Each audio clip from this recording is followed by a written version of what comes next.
Hi friends, good morning. सकाळी सकाळी बघा अर्णवने किती पसारा केला होता आणि मी त्यालाच सांगितला होता तो आवरायला. तो आवरत होता ते सगळं. त्यानंतर मग मी कपडे इथे लागले होते. मी दुपारच्या स्वयंपाकासाठी इथे बनवत होते मी वाटाण्याची भाजी. भाजी वगैरे बनवून घेतली. त्यानंतर वरणाला फोडणी वगैरे दिली.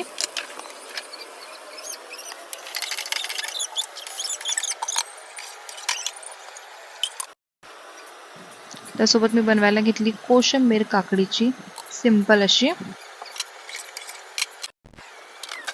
पुरी वगैरे करून घेतली.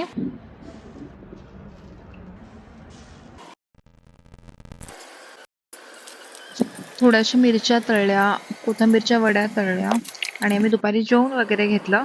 त्यानंतर आम्ही झोपलो. मग संध्याकाळसाठी मी बनवायला घेतले होते मोदक उकडीचे, कारण की मला नैवेद्य दाखवायला जायचा होता. मी इथे मस्तपैकी मोदक वगैरे बनवून घेतलं.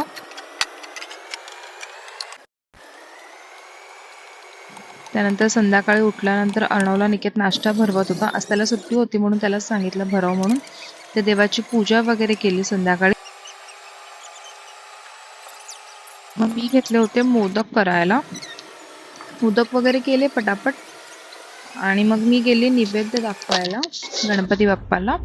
त्यानंतर घरी येऊन आम्ही जेवलो आणि झोपलो. असाच गेला आमचा आजचा दिवस. बाय.